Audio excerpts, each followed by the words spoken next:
안녕하세요. 오늘은 C.S. 루이스의 순전한 기독교, 그중에서도 기독교적 사랑, 그러니까 체리티에 대해 좀 깊이 들어가 보려고 합니다. 네, 이게 우리가 보통 생각하는 그 사랑하고는 결이 좀 다른 이야기더라고요. 맞아요. 특히 감정적인 끌림이나 애정과는 좀 구분해서 봐야 하는 개념이죠. 네. 특히 그 싫어하는 사람까지 사랑하라는 부분 있잖아요. 이게 솔직히 가능한가 싶기도 하고요. 그렇죠. 루이스는 거기에 대해서 아주 흥미로운 답을 내놓습니다. 그 답이 뭔지 정말 궁금한데요. 루이스는 이 사랑을요, 믿음, 소망과 함께 세 가지 신학적 덕목 중 하나로 봐요. 신학적 덕목이요. 네, 이게 그냥 인간적인 노력이 아니라 신의 도움이 필요한 어떤 핵심 가치라는 거죠. 아... 그래서 핵심은 이게 막 변덕스러운 감정이 아니라 다른 사람의 진짜 행복, 그 안녕을 바라는 의지의 상태라는 거예요. 의지의 상태. 네. 마치 우리가 본능적으로 내가 잘 됐으면 좋겠다 바라잖아요. 그 마음을 남한테도 똑같이 적용하는 거라고 할 수 있죠. 그렇군요. 의지의 상태라. 근데 솔직히 사랑하면 막 가슴 뛰고 그런 강렬한 감정이 먼저 떠오르는데 루이스는 그걸 딱 잘라 구분한다는 거죠. 네, 맞아요. 명확하게 구분해요. 예를 들어 우리가 어떤 음식을 좋아하거나 싫어하는 거, 그거 자체는 도덕적인 문제는 아니잖아요. 그렇죠. 그냥 취향이죠. 그런 것처럼 누군가를 그냥 자연스럽게 좋아하거나 끌리는 감정 자체는 선도 악도 아니라고 봤어요. 기독교적인 사랑은 그런 감정이 있던 없던 별개로 의지로 선택하고 행동하는 거라는 거죠. 그럼 내가 나 자신을 항상 딱 좋아하진 않아도 내 행복은 바라잖아요. 그런 것처럼요. 정확합니다. 딱 그 비유예요. 이웃을 사랑한다는 것도 그 사람을 막 엄청 좋아해야 한다기보다는 그 사람의 궁극적인 행복을 내가 의제적으로 바라고 결단하는 것. 그게 핵심이라는 설명입니다. 와, 여기가 진짜 좀 뭐랄까 도전적인 지점 같아요.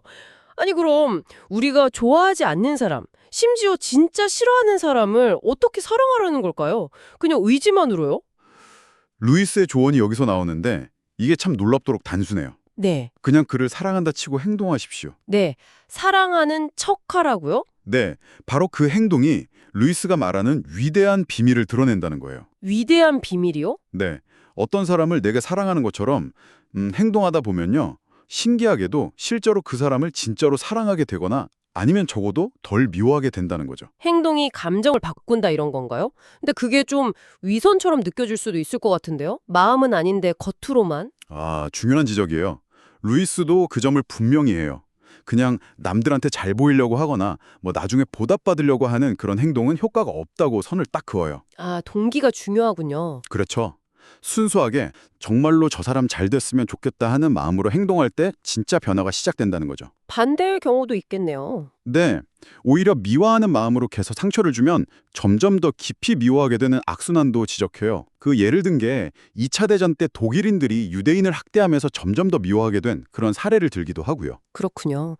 그럼 뭐 자연스럽게 생기는 애정이나 호감 같은 건 아예 필요 없다는 뜻인가요? 아니요, 그건 아니에요. 루이스는 오히려 그런 좋은 감정이 있다면 적극적으로 북돋으라고 해요. 왜냐하면 사랑을 실천하는데 아주 큰 도움이 되니까요. 아, 도움이 되니까. 네. 다만 그 애정 때문에 다른 사람들한테 불공평하게 대한다거나 아니면 너무 그 대상만 예뻐해서 오히려 망치는 경우, 예를 들면 자녀 교육 같은 거요,는 경계해야 한다고 말하죠. 균형이 기묘하네요. 맞습니다. 그리고 또 하나는 원래 좀 기질적으로 냉정한 사람들도 있잖아요. 네, 있죠. 그런 사람들도 이 사랑의 의무에서 예외는 아니라는 거예요. 중요한 건 감정이 아니라 행동이니까. 행동으로 보여주면 된다는 거군요. 그렇죠. 그래서 이 기독교적인 사랑이 어떨 땐 좀 차갑게 보일 수도 있어요. 감상적인 사람들 눈에는요. 하지만 역설적이게도 결국에는 더 넓은 애정을 만들어낸다고 루이스는 봐요. 어떻게 그럴 수 있죠? 세상 사람들은 보통 자기가 좋아하는 몇몇에게만 친절하잖아요. 그런데 그리스도인은 원칙적으로 모든 사람에게 친절하려고 노력한다는 거죠. 그 과정에서 결과적으로 더 많은 사람을 좋아하게 된다는 거예요. 아, 모두에게 노력하다 보니 오히려 마음이 넓어지는 거군요. 네, 그런 셈이죠. 이 원리가 하나님을 사랑하는데도 똑같이 적용된다면서요. 하나님한테 막 뜨거운 감정이 안 느껴질 때요. 정확해요. 아, 내가 하나님을 사랑하는 마음이 식었나? 어떡하지? 이런 고민이 들 때 루이스는 똑같이 조언해요. 뭐라고 하죠? 하나님을 사랑한다 치고 행동하십시오. 또 행동이군요. 네. 내가 진짜 하나님을 사랑한다면 지금 뭘 할까? 이렇게 스스로에게 묻고 그걸 그냥 실천하라는 거죠. 하나님의 관심은 우리의 막 변덕스러운 감정 상태가 아니라는 거예요. 그보다는 우리가 그분의 뜻을 정말 행하려고 애쓰는가, 그 의지에 더 관심이 있으시다는 거죠. 감정은 우리가 만드는 게 아니니까요. 그렇죠. 감정은 하나님이 주시면 받는 선물 같은 거지 우리가 쥐어짤 수는 없는 거니까요.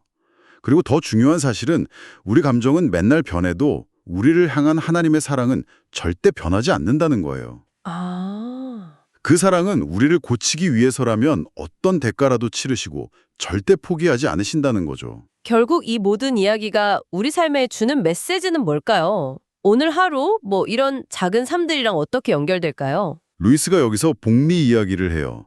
금융에서 쓰는 복리 이자 있잖아요. 네, 복리요. 선한 행동이든 악한 행동이든 아주 작은 것들이 매일매일 복리처럼 쌓여서 인생 전체에 어마어마한 영향을 준다는 거예요. 아, 작은 습관 같은 거네요. 맞아요.